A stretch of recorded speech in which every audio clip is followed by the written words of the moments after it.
السلام عليكم ورحمة الله تعالى وبركاته. الحمد لله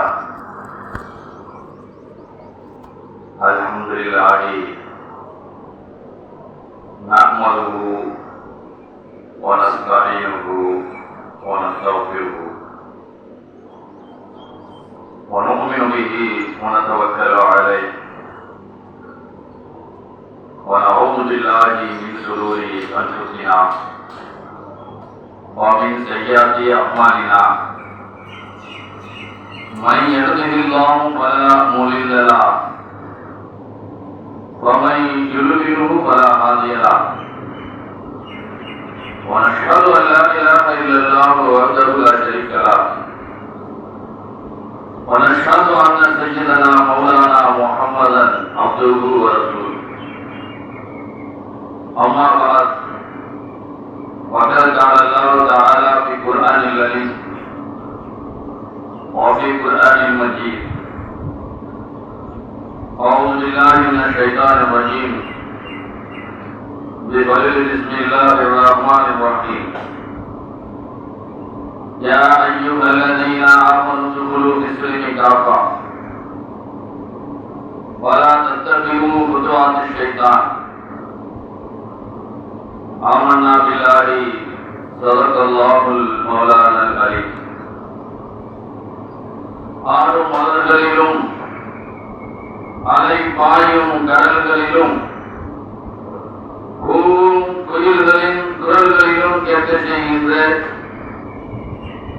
ஏக வல்லமையான அல்லாஹ்விற்கு புகழ் அனைத்தும். முல்லையாம் காற்றிலே வீசும் தென்றலை போல் நல்நிலையில் மனப்பரப்பும் நன்கோமன் நபிகள் பெருமானார் ஸல்லல்லாஹு அலைஹி வஸல்லம் அவர்களின் துஆ பரக்கத்தால் அவர்களை பின்பற்றிய சத்திய சஹாபாக்கள், தாபீன்கள், தபா தாபீன்கள், இமாம்கள், முத்தகீன்கள், சுஹதாக்கள், நல்லடியார்கள், இன்னும் நம் அனைவர்கள் மீதும் சாந்தியும் சமாதானமும் என்றென்றும் நிலைத்து நிற்கட்டுமாக என்று கூறி, இன்றைய தினம் யௌமுல் ஜும்ஆ, இந்த ஜும்ஆ தினத்தன்று நபியினுடைய பண்பாடு எவ்வாறு இருந்தது என்பதை பற்றி பேசுவதற்கு ஆசிக்கின்றேன். அன்புக்குரிய சகோதரர்களே, அல்லாஹ் சுப்ஹானஹு வ தஆலா இந்த உலகத்திலே 1,84,000 நபிமார்களை இப்புவியிலே அனுப்பினார். இந்த உலகத்திலே மனிதனாக வாழ வேண்டும் என்பதற்காக, இந்த உலகத்திலே எவ்வாறு ஒரு மனிதன் வாழ வேண்டும், அவனுடைய வாழ்க்கையை எப்படி அமைத்துக் கொள்ள வேண்டும் என்பதற்கான நபிமார்களை இந்த உலகத்திலே அல்லாஹ் சுப்ஹானஹு வ தஆலா இந்த பூமியிலே அனுப்பினார். அவர்களுடைய போதனைகள் எல்லாம் மனிதர்கள் தன்னுடைய சம்பாத்தியமாக இருந்தாலும் சரி, அவனுடைய வாழ்க்கையை எப்படி அமைத்துக் கொள்கிறார் வேண்டும் என்பதை நபிமார்கள் சொல்லிக் கொடுத்தார்கள். ஹலால் எது, ஹராம் எது என்பதை நபிமார்கள் அவ்வப்போது அந்தந்த காலகட்டத்திலே ஒவ்வொரு நபிமார்களும் அந்த கவுமுகளுக்கு, அந்த கூட்டத்தார்களுக்கு எடுத்து இயம்பினார்கள். இறைவன் ஒருவனை என்பதை ஒவ்வொரு நபிமார்களும் போதனை செய்தார்கள். அவ்வப்போது இந்த உலகத்திலே நன்மையை எவ்வாறு பெற்றுக் கொள்வது என்பதற்கு ஏராளமான வழிவகையை நபிமார்கள் சொல்லி தந்திருக்கிறார். அண்ணனும் பெருமான் அருமை கோமான் நபிகள் பெருமானார் ஸல்லல்லாஹு அலைஹி வஸல்லம் அவர்கள் அத்தகைமுத்தலாம் ஏழைகளுக்கு உணவளிப்பார்கள். ஏழைகளுக்கு உணவளிப்பது எவ்வளவு நன்மை என்பதை நபிகள் நாயகம் ஸல்லல்லாஹு அலைஹி வஸல்லம் மாற்றமான செயல் வடிவத்திலையும் நபிகள் நாயகம் ஸல்லல்லாஹு அலைஹி வஸல்லம் அவர்கள் செய்தும் காட்டியிருக்கிறார். ஒருவேளை நபிகள் நாயகம் ஸல்லல்லாஹு அலைஹி வஸல்லம் அவர்கள் எதை மாற்றியதற்காக ஒரு மிகப்பெரிய ஒரு விருந்தை வைத்தார்கள்.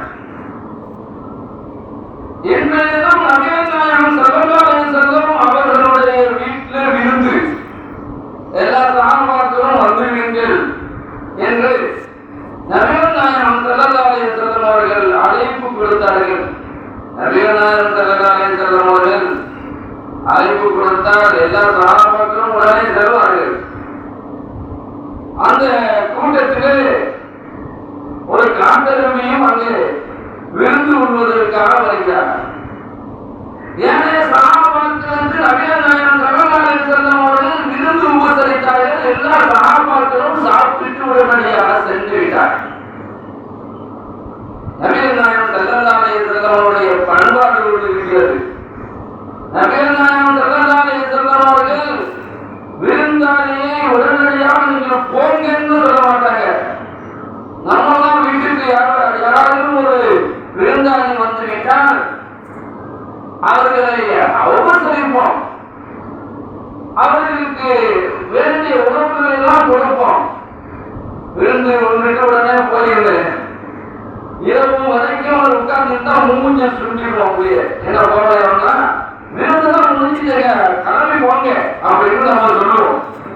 ஆனால் நபிகள் நாயகம் ஸல்லல்லாஹு அலைஹி வஸல்லம் அவருடைய பண்பாடு எப்படி இருந்துச்சு தெரியுமாங்க? நபிகள் நாயகம் ஸல்லல்லாஹு அலைஹி வஸல்லம் அவர்கள் வீட்டில் வந்த சஹாபாக்கள் எல்லோரும் இருந்த என்ன சாப்பிட்டு போயிட்டே இருக்காங்க.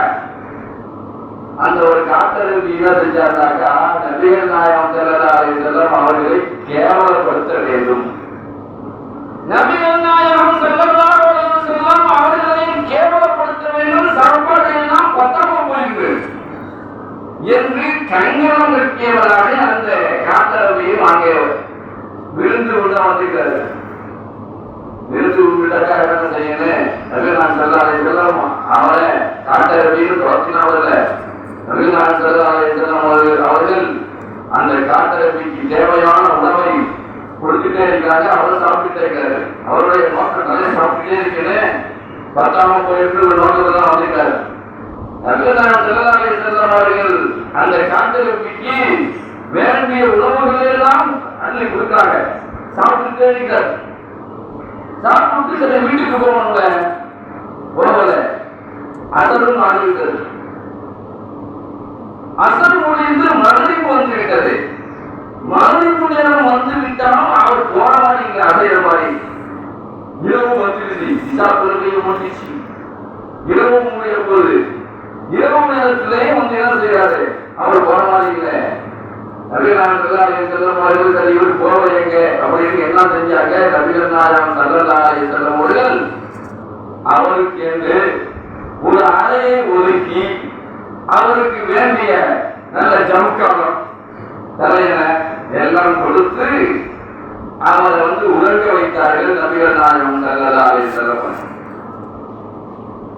மத்தியானம் நல்ல விருந்து சாப்பாடுங்க, நிறைய சாப்பிட்டாரு. என்னைய சஹாபாக்கள் சாப்பிடுறதை விட இந்த காட்டெருமை வந்து சாப்பிட்டது அதிகம். அதிகம் சாப்பிட்டதின் காரணமாக தூங்கி கொண்டிருக்கிறாரு நபிகள் நாயகம் ஸல்லல்லாஹு அலைஹி வஸல்லம் வீட்டில். இந்த காட்டெருமை நிறைய சாப்பிட்டதின் காரணமாக நகல் சாமத்துல வயத்தை வந்து அப்படியே கடக்க ஆரம்பிச்சிருச்சு. உடனே என்ன செஞ்சாரு? வெளியில போய் விட்டையை விட்டுட்டு வந்தாரா? இல்லைங்க. நபிகள் நாயகம் ஸல்லல்லாஹு அலைஹி வஸல்லம் அவர்கள் கொடுத்த அந்த ஜமுக்காரத்திலே அந்த விழிப்புலையே தன்னுடைய விட்டையை அதிலே விட்டுக்கிட்டான். விட்டுட்டு நபிகள் நாயகம் ஸல்லல்லாஹு அலைஹி வஸல்லம் அவர்களுக்கு தெரியாம ரகசியமா என்ன செஞ்சிட்டாரு? சொல்லுக்கு இல்லாம என்ன செஞ்சிட்டாரு? அந்த காட்டெருமை வெளியே சென்று விட்டார். நடுச்சாமத்திலே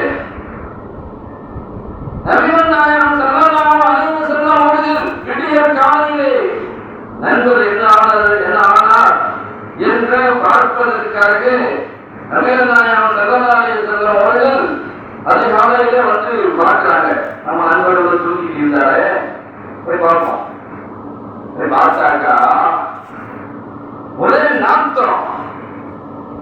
சரியான நாட்டமா இருக்கிறது. ஏன்னா அவர் விட்டே விட்டுட்டு போயிட்டாரு, மலத்தை கழிச்சுட்டு போயிட்டாரு, ரூமில் நாடுது. உடனே நபிகள் நாயகம் ஸல்லல்லாஹு அலைஹி வஸல்லம் அவர்கள் மூஞ்சை சுண்டவில்லை, கோபப்படவில்லை. நபிகள் நாயகம் ஸல்லல்லாஹு அலைஹி வஸல்லம் உடைய புனித கரத்தை கொண்டு அந்த விரிப்பை தூக்கிட்டு வந்து நபிகள் நாயகம் ஸல்லல்லாஹு அலைஹி வஸல்லம் அவர்கள் தன்னுடைய புனித முபாரக்கான கைகளினால் கையால் சுத்தம் செஞ்சுக்கிட்டார். போனவர் என்ன ஆனாலும் நோக்கம் இருக்கு, அவன் சொல்லாம போயிட்டாரு அப்படின்னு கவலை தான். ஆனால் அந்த காத்தரவியனுடைய வாழ்வாதாரம் என்ன தெரியுமாங்க? அவருடைய வாழ்வாதாரம் கோடாலியை வச்சு விரவு விட்டுருது, விறகு வெட்டி விட்டது. அதான் அவருக்கு விறகு வெட்டினாதான் அவர் சாப்பிட முடியும். அப்படிப்பட்ட முக்கியமான ஆயுதத்தை வச்சுட்டு போயிட்டாருங்க நபிகள் நாயகம் ஸல்லல்லாஹு அலைஹி வஸல்லம் அவர்களுடைய வீட்டில் வச்சுட்டு வந்தார். இப்போ மரத்தை வெட்டானே எப்படி நம்ம வந்து நபிகள் நாயகம் ஸல்லல்லாஹு அலைஹி வஸல்லம் அவர்களுடைய வீட்டுக்கு போடுறது, நம்ம உலகத்தை அசைஞ்சு செஞ்சுட்டு வந்தோமே என்று மனதில் தயக்கத்துடன் நடந்து இருந்தாலும் நபிகள் நாயகம் ஸல்லல்லாஹு அலைஹி வஸல்லம் அவர்களுடைய அந்த குணநலங்கள் நல்லா இருக்குது, அவங்க எதுவுமே திட்ட மாட்டாங்கன்னு நினைச்சுக்கிட்டு தயக்கத்துடன் நுழைகிறார். கோடாலை இருக்கு, அப்பதான் என்ன செய்ய முடியும், தன்னுடைய வாழ்வாதாரத்தை ஓட்ட முடியுங்க. உடனே தயக்கத்துடன் நுழைகிறார் அந்த காட்டரவி. நபிகள் நாயகம் ஸல்லல்லாஹு அலைஹி வஸல்லம் அவர்கள் நம்ம என்ன செய்வோம், அவர் வந்து அவர் பார்த்தாக்கா அவர் வந்து அடிக்கணும் விழிக்கணும் சூழ் அடிக்கணும் என்று நம்மளுடைய மனசு தோன்றும். வசதியை செஞ்சுட்டு போயிட்டாரு, பார்த்தேன்னு வச்சுக்க வெட்டி கொடுத்துருப்பேன் அப்படின்னு நம்மள இருக்கும். ஆனால் நபிகள் நாயகம் ஸல்லல்லாஹு அலைஹி வஸல்லம் அவர்கள் இந்த மனிதர் வருவதை பார்த்துட்டு வாங்க வாங்க நண்பரே, என்ன ஆனது, ஏன் என்ன விஷயம் அப்படின்னு கேட்ட மாத்திரத்திலே அந்த காட்டரவை தயக்கத்துடன் நின்று நபிகள் நாயகம் ஸல்லல்லாஹு அலைஹி வஸல்லம் அவர்களிடத்திலே சொன்னார், நபியே நாயகமே, நான் ஏதோ தவறு செஞ்சுவிட்டேன், எதை பற்றி நீங்க கவலைப்படாதீங்க. நபிகள் நாயகம் ஸல்லல்லாஹு அலைஹி வஸல்லம் வரக்கூடிய அந்த நண்பரை பார்த்து வாருங்கள், என்ன ஆனது நான் விசாரிக்கிறார்கள். நபிகள் நாயகம் ஸல்லல்லாஹு அலைஹி வஸல்லம் கருப்பா போயிட்டா வைக்கிறதா சுகமாக்கிறா அப்படின்ட்டு நபிகள் நாயகம் ஸல்லல்லாஹு அலைஹி வஸல்லம் அவர்கள் அந்த காட்டரவியை உபசரிக்கிறார்கள். அவன் செய்த குற்றத்தை நபிகள் நாயகம் ஸல்லல்லாஹு அலைஹி வஸல்லம் அவர்கள் பொறுக்கவில்லை. நபிகள் நாயகம் ஸல்லல்லாஹு அலைஹி வஸல்லம் அவரிடத்திலே நலம் விசாரிக்கிறார்கள் என்று சொன்னால் நபிகள் நாயகம் ஸல்லல்லாஹு அலைஹி வஸல்லம் உடைய பண்பாடு எவ்வாறு இருந்திருக்கிறது என்பதை நாம் எண்ணி பார்க்கிறோம். நபிகள் நாயகம் ஸல்லல்லாஹு அலைஹி வஸல்லம் அவர்கள் விட்டு சென்ற அந்த கோடாலியை நபிகள் நாயகம் ஸல்லல்லாஹு அலைஹி வஸல்லம் அவர்கள் எடுத்துக் கொடுத்தார்கள். எடுத்து கொடுத்த மாத்திரத்திலே அந்த காட்டரவி நபிகள் நாயகம் ஸல்லல்லாஹு அலைஹி வஸல்லம் அவருடைய பண்பாடை பார்த்து இஸ்லாத்திலே வந்தார்கள் என்பது நமக்கு வரலாற்று சான்றாக. நபிகள் நாயகம் ஸல்லல்லாஹு அலைஹி வஸல்லம் அவருடைய பண்பாடு நம்மும் இருக்கிறது. நபிகள் நாயகம் ஸல்லல்லாஹு அலைஹி வஸல்லம் அவர்கள் காலகட்டத்தில் பல்வேறு நிகழ்வுகள் நிகழ்ந்திருக்கிறது. நபிகள் நாயகம் ஸல்லல்லாஹு அலைஹி வஸல்லம் காலகட்டத்தில் ஒரு சந்தை, அந்த சந்தையில ஏனைய பலதரப்பட்ட மக்களும் பல தரப்பு மக்களும் அங்கே வருவார்கள், வியாபாரம் செய்வார்கள், கொடுக்கல் வாங்கல் அங்கே இருக்கும். அப்பொழுது ஒரு மாற்று மதத்து நண்பர் அவர் வந்து என்ன செஞ்சாரு, ஒரு குதிரையை வந்து விற்பனைக்காக கொண்டு வந்து அந்த சந்தையில வச்சாரு. அப்பொழுது அபூஜஹல் என்ன செஞ்சாரு, அந்த மாற்று மதத்து நண்பரிடத்திலே இந்த குதிரை இவ்வளவு கிளையோட அவர்களோட சரி கிளையமா பேசி அந்த காலகட்டத்தில் அரபியர்கள் அவர்களுடைய உலகத்தில் இருந்தது 2 நாள் சென்று கூட என்ன செய்யலாம், அந்த கிளையத்தை கொடுக்கலாம். ஆனா அந்த குதிரையை ஓட்டிட்டு போயிடலாம். அப்படி ஒரு பண்பாடு இருந்துச்சு அந்த காலகட்டத்தில். அப்பொழுது அந்த அபூ ஜஹல் அந்த நண்பரிடத்தில் சொன்னார், நான் 2 நாள் எடுத்து கொண்டு வந்துடுறேன். அப்போ இப்ப என்ன செய்யற, இந்த குதிரையை நான் வந்து ஓட்டிட்டு போயிருந்தேன் அப்படின்னு சொல்லி ஓட்டிட்டு போயிட்டாரு. அந்த மனிதர் என்ன செஞ்சாரு, சென்னைக்கு 2 நாள் வந்து பார்த்தாரு. அபூ ஜஹல் வரவில்லை. குதிரையினுடைய அந்த கிரயத்தை கொடுப்பதற்கு அவர் வரலைங்க. 2 நாள் பார்த்தாரு, 3வது நாள் பார்த்தாரு, 4வது நாள் பார்த்தாரு. 5வது நாள் இந்த விஷயத்தை நபிகள் நாயகம் ஸல்லல்லாஹு அலைஹி வஸல்லம் அவர்களிடத்திலே சொன்னால் நமக்கு ஒரு நியாயம் கிடைக்கும். நபிகள் நாயகம் ஸல்லல்லாஹு அலைஹி வஸல்லம் அவர்களுக்கு சொந்தக்காரவர் தான் அவர் அபூ ஜஹல். அதனால நபிகள் நாயகம் ஸல்லல்லாஹு அலைஹி வஸல்லம் அவர்களிடத்திலே முறையிடுவோம் என்று அந்த மாற்று மதத்து நண்பர் வந்து நபிகள் நாயகம் ஸல்லல்லாஹு அலைஹி வஸல்லம் அவர்களிடத்திலே வந்து சொன்னார், நபியே நாயகமே, இவ்வாறான முறையில உங்க சொந்தக்காரவரா அபூ ஜஹல் அவங்க இதே மாதிரி ஒரு பேரம் பேசிட்டு சரிட்டு ஒரு கிளையத்தை தருவார்னு 2 நாள் எதிர்பார்த்த வரவைகளுக்கு இதுவரைக்கும் வந்து தரல. அப்படியே நாயகமே அவர் இடத்துல வாங்கிட்டாங்க. அந்த மாற்று மதத்து நண்பர் நபிகள் நாயகம் ஸல்லல்லாஹு அலைஹி வஸல்லம் அவரிடத்தில் சொன்னார். சொன்ன மாத்திரத்திலே நபிகள் நாயகம் ஸல்லல்லாஹு அலைஹி வஸல்லம் அந்த நண்பர் கூட்டிக்கிட்டு அபூ ஜஹல் வீட்டுக்கு வர்றாங்க. அபூ ஜஹல் வீட்டுல வந்து என்ன செய்யறான், வீட்டுல வந்து படுத்துட்டு இருக்கான். நபிகள் நாயகம் ஸல்லல்லாஹு அலைஹி வஸல்லம் அவர்கள் வீட்டை தட்டினார்கள். வீட்டை தட்டின மாத்திரத்திலே யார் அது அப்படின்னு அபூ ஜஹல் கேட்டான். அனநபியுல்லா, நபி வந்துக்கிறாங்க, முகமது வந்து இருக்கிறேன் என்று சொன்ன மாத்திரத்தில் திருச்சிட்டு எதிர்த்து அபூ ஜஹல் ஓடோடி வந்து கதவை திறந்தான். ஓடோடி வந்து கதவை திறந்த மாத்திரத்திலே நபிகள் நாயகம் ஸல்லல்லாஹு அலைஹி வஸல்லம் பார்த்தவுடனே வசீனங்கள் விளக்கவுடையாளர்கள் விளக்கம் சொல்றாங்க. அபூ ஜஹலுக்கு மட்டும் நபிகள் நாயகம் ஸல்லல்லாஹு அலைஹி வஸல்லம் பார்த்தாக்க சிங்கம் பாய்வதை போன்று அவனுடைய கண்ணுக்கு வந்து காட்சி அளிக்கும். நபிகள் நாயகம் ஸல்லல்லாஹு அலைஹி வஸல்லம் பார்த்த மாத்திரத்தில் அவனுக்கு பயம். உடனே நபியின் நாயகம் நீங்க ஏற்படுத்தீங்க. அதனால சரி, இந்த நண்பரிடத்துல இவரிடத்துல கூற வாங்கியப்பா அதனுடைய கிளைய தண்ணி கொடுத்துட்டியா? இல்ல நான் கொடுக்கலான்னு நினைச்சுக்கிறேன். உடனடியாக அந்த கிளையத்தை கொடுத்து விடு என்று நபிகள் நாயகம் ஸல்லல்லாஹு அலைஹி வஸல்லம் அவர்கள் அபூ ஜஹலிடத்திலே சொன்ன மாத்திரத்திலே உடனடியாக கொடுக்கப்பட்டு அவருடைய கிளையத்தை அவர் வாங்கி சென்றார். நபிகள் நாயகம் ஸல்லல்லாஹு அலைஹி வஸல்லம் அவருடைய பண்பாடு முஸ்லிம் சமுதாயத்துக்கு மாத்திரமல்ல, அனைத்து சமுதாய மக்களுக்கும் நபிகள் நாயகம் ஸல்லல்லாஹு அலைஹி வஸல்லம் அவர்கள் ஒரு முன்மாதிரியாக திகழ்ந்திருக்கிறார்கள். அடுத்தவர்களுடைய பொருளை அபகரித்து விடக்கூடாது என்பதை நபிகள் நாயகம் ஸல்லல்லாஹு அலைஹி வஸல்லம் அவர்கள் காலகட்டத்திலே வாழ்ந்து காட்டினார்கள். அவர்களிடத்திலே பல்வேறு விஷயங்கள் நபிகள் நாயகம் ஸல்லல்லாஹு அலைஹி வஸல்லம் இடத்துல வந்திருக்கு.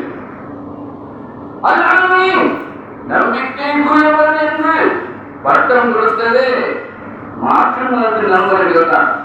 ஏனென்றால் நபிகள் நாயகம் ஸல்லல்லாஹு அலைஹி வஸல்லம் பண்பாடு அவ்வாறு இருந்தது. நபிகள் நாயகம் ஸல்லல்லாஹு அலைஹி வஸல்லம் அவர்களிடத்தில்தான் மாற்று மதத்து நண்பர்களாக இருந்தாலும் பொருள்களை கொடுத்து அமானிதமாக வைப்பார்கள். அமானிதமாக வைத்து வச்சுக்கிறேன், பின்னர் வந்து நான் வந்து வாங்கிக்கிறேன் அப்படின்னு கொடுத்து வைக்கக்கூடிய ஒரு மகிமை வாய்ந்த நபி என்று சொன்னால் அது முஹம்மது நபி ஸல்லல்லாஹு அலைஹி வஸல்லம். அன்புக்குரியவர்களே, நபிகள் நாயகம் ஸல்லல்லாஹு அலைஹி வஸல்லம் பண்பாடை பார்த்து இஸ்லாத்திலே ஏராளமானவர்கள் நபிகள் நாயகம் ஸல்லல்லாஹு அலைஹி வஸல்லம் பண்பாடை பார்த்து பார்த்துதான் இஸ்லாத்தில் வந்தாங்க. இஸ்லாம் என்பது வாழாமல் பரவியது என்று சிலர்கள் கூறுகிறார்கள். இஸ்லாம் என்றைக்கும் வாழாமல் பரவவில்லை. நபிகள் நாயகம் ஸல்லல்லாஹு அலைஹி வஸல்லம் பண்பாட்டை பார்த்துதான் இஸ்லாம் பரவி. நபிகள் நாயகம் ஸல்லல்லாஹு அலைஹி வஸல்லம் அவர்கள் மனிதர்களிடத்தில் பிற மனிதர்களிடத்தில் பேசுகின்ற போது தவறு நையின மிருதுவாக பேசுவாங்க. நபிகள் நாயகம் ஸல்லல்லாஹு அலைஹி வஸல்லம் கடிந்து யாரிடத்திலையும் பேச மாட்டாங்க. மக்களுக்கு சொல்வார்கள், நபிகள் நாயகம் ஸல்லல்லாஹு அலைஹி வஸல்லம் அவர்களை கொல்லுவதற்காக முயற்சித்த போதும் நபிகள் நாயகம் ஸல்லல்லாஹு அலைஹி வஸல்லம் அவர்கள் என்றைக்கும் அவர்களிடத்திலே நம்ம கொல்ல வந்தாங்க. பதர் மக்கா கிடைத்தாலும் இஸ்லாம் மலர்ந்ததற்கு பின்னால் மக்காவில் போனாலும் எதிரிகள் இருந்தாலும் நபிகள் நாயகம் ஸல்லல்லாஹு அலைஹி வஸல்லம் அவர்களிடத்திலே எதிரி மாதிரியே நடந்ததாக எந்த ஹதீஸ்களையும் காணப்படவில்லை. நபிகள் நாயகம் ஸல்லல்லாஹு அலைஹி வஸல்லம் சொன்னாங்க, என்ன சொன்னாங்க? ஒரு மனிதன் ஒரு இடத்திலே சண்டைக்கு ஒரு பிரச்சனை ஏற்பட்டு பேசாமல் இருக்கிறார். நபிகள் நாயகம் ஸல்லல்லாஹு அலைஹி வஸல்லம் சொன்னாங்க, 3 நாளைக்கு மேல ஒரு மனுஷன் ஒரு பூமி இன்னொரு பூமி இடத்திலே பேசாமல் இருந்தால் அவன் சொர்க்கத்துக்கு போக முடியாதுன்னு சொன்னாங்க. அன்புக்குரியவர்களே, நபிகள் நாயகம் ஸல்லல்லாஹு அலைஹி வஸல்லம் சொன்னார்கள், சிறுவன் கட்டாக வாமோன் நடமுக்கே, உங்களுக்கு யாராயிலும் நோவினை தந்தால் அவரை என்ன செய்ய மன்னிச்சுங்க. ஏதாவது உங்க கஷ்டத்தை கொடுக்கிறாரு சொன்னால் அதை என்ன செய்யுங்க, உங்களை திட்டுறாங்க இல்லை ஏதாச்சும் பேசுறாங்க, ஏதாவது உங்க இடத்திலே வேற இடத்துல ஏதாவது ஒரு கஷ்டமான முறையில நடந்து கொண்டார்கள் என்றால் அவர்களை மன்னிச்சுங்க. சிறுவன் கட்டாக வாங்குவோம் நாமக்கே, உங்களை அவர்கள் வெட்டி வாழ்ந்தாலும் நீங்கள் ஒட்டி வாழுங்கள் என்று சொன்னார்கள் நபிகள் நாயகம் ஸல்லல்லாஹு அலைஹி வஸல்லம்.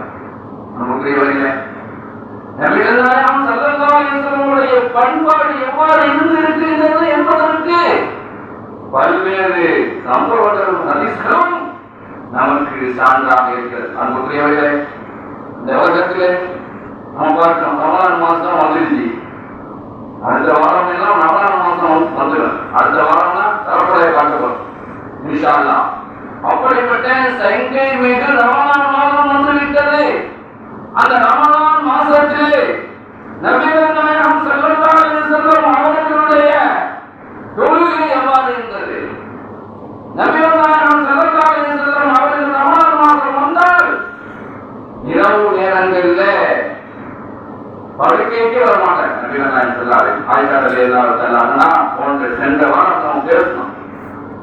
ரமலான் மாதம் வந்துவிட்டால் நபிகள் நாயகம் ஸல்லல்லாஹு அலைஹி வஸல்லம் அவர்கள் இரவு வணக்கத்திலே மூழ்கி விடுவார். பள்ளிவாசல்கள் அதிகமாக கழிப்பார்கள், அதிகமாக குர்ஆன் ஓதுவார்கள்.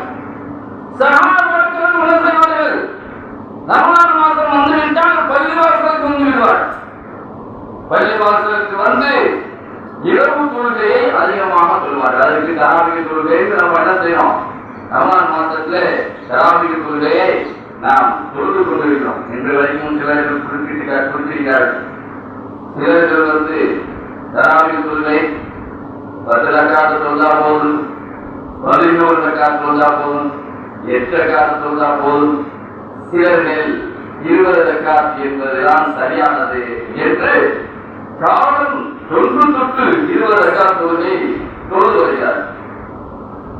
நம்முடைய கலிபாக்களில் 4 கலிபாக்களில் 2வது கலிபாவாக வந்த உமர் ரலியல்லாஹு அவர்கள் ஆட்சி காலகட்டத்திலேதான் இந்த 20 ரக்காத் தொழுகையை நியமமாக தொழுது வந்தார்கள் என்பதுதான் நமக்கு சான்று. 20 ரக்காத் தொழுவதன் மூலமாக நமக்கு நன்மைகள் அதிகரிக்கிறது. 10 ரக்காத்து தொழுதாலும் நன்மைதான், 8 ரக்காத்து தொழுதாலும் நன்மைதான். நமக்கு எவ்வளவு நன்மைகள் அதிகமாக செய்ய முடியுமோ அந்த அளவுக்கு நம்ம இரவு வணக்கத்தை அதிகரிப்பது, பகல்ல நோம்பு பிடிப்பது,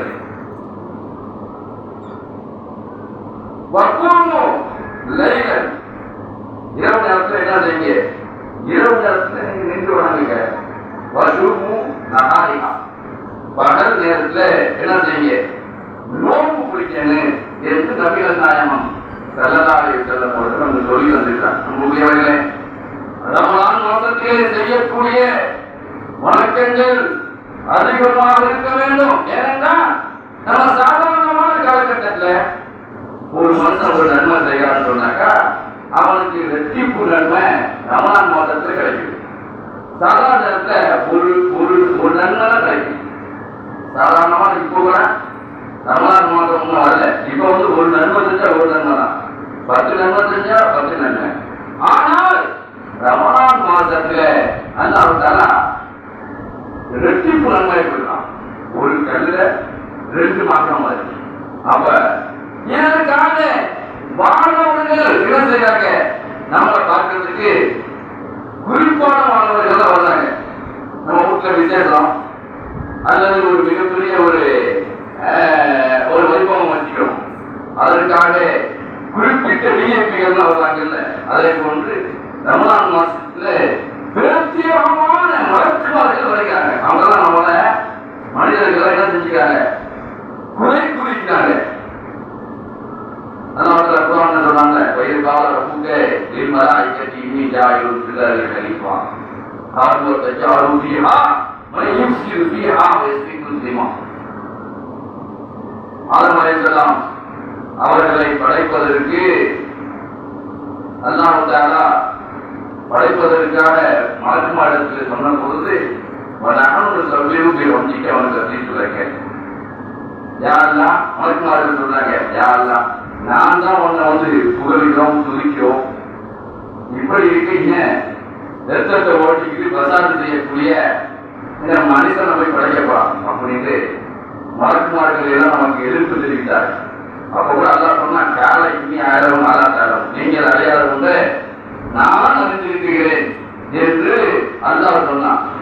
இதற்கு காரணமான மலக்குமார்கள் எல்லாம் நமக்கு எதிர்ப்பு தெரிவித்த அந்த மலக்குமார்கள் வந்து பார்க்கணும். ரமலான் மாசத்துல போய் பாருப்பா, அல்லாஹ் சொல்றான், மலக்குமார்கள் போய் சென்று பாருங்க, என்னுடைய அடியார் எப்படி இருந்தார், எப்படி வணக்கம் செய்கிறார்கள். இரவு நேரத்தில் இதெல்லாம் கொடுக்கிறார்கள், மலக்குமார்கள் வந்து பார்த்தாங்க. ஆஹா, இரவுக்கு நின்று சொல்கிறாங்க. அதிகமான முறையிலே தான தர்மங்கள் செய்கிறார்கள், அதிகமான முறையிலே குர்ஆன் ஓதுகிறார்கள்.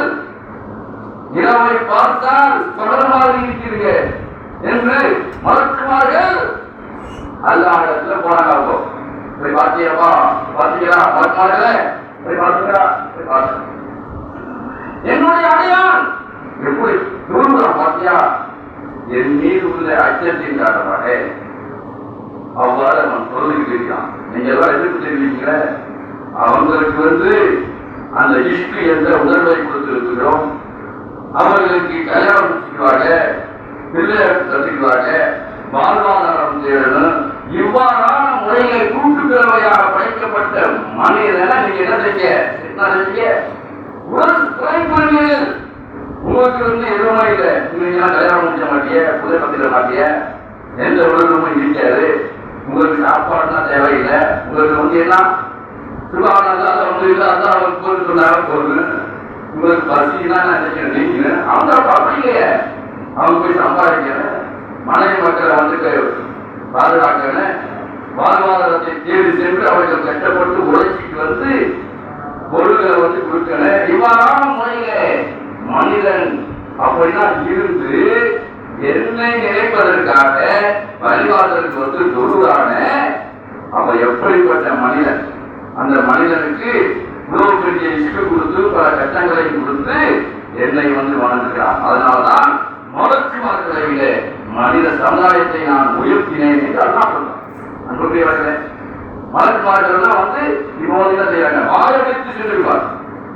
ஏனென்னா ஆதமுடைய மக்கள் அந்த அளவுக்கு நின்று வணங்கிக் கொண்டிருக்கிறார். அன்புக்குரியவர்களே, இது எல்லாரையும் நம்ம குறிப்பிட முடியாது. முஸ்லிம் சமுதாய மக்கள் ரமலான் மாசம் வந்துவிட்டால் தராவிக்கு தொழுது விக்கிரு தொழுது திக்ருகள் செஞ்சு நல்ல அமல்கள் செய்வதன் மூலமாக அவர்களுக்கு கொடுக்கப்பட்ட வாக்களிக்கப்பட்ட சொர்க்கம் இருக்கிறது. அன்புடையவர்களே, அப்படிப்பட்ட அந்த சொர்க்கத்தை பெறுவதற்கு நம்முடைய தொழுகையும் நம்முடைய நோன்பும் நபிகள் நாயகம் ஸல்லல்லாஹு அலைஹி வஸல்லம் பண்பாடு எவ்வாறு இருந்தது என்பது நம்மும் இருக்கிறது. அன்புக்குரியவர்களே, நபிகள் நாயகம் ஸல்லல்லாஹு அலைஹி வஸல்லம் அவர்கள் இந்த உலகத்தில் எப்படி மாற்றுவதற்குடன் நடந்து கொண்டார்கள், நபிகள் நாயகம் ஸல்லல்லாஹு அலைஹி வஸல்லம் வாழ்க்கை எவ்வாறு இருந்தது என்பது நமக்கு சான்றாக இருக்கிறது. நபிகள் நாயகம் ஸல்லல்லாஹு அலைஹி வஸல்லம் பண்பாடின் பிரகாரம் நாம் வாழ்வதற்காக வல்ல இறைவன் நம் அனைவர்களுக்கும் நம் அனைவர்களுக்கும் இவ்வுலகத்திலும் மறு உலகத்திலும் நல்பாட்சியத்தை தந்தருள்வானாக என்று கேட்டுக்கொண்டு என்னுடைய சிறிய உரையை நிறைவுபடுத்திக் கொள்கிறேன்.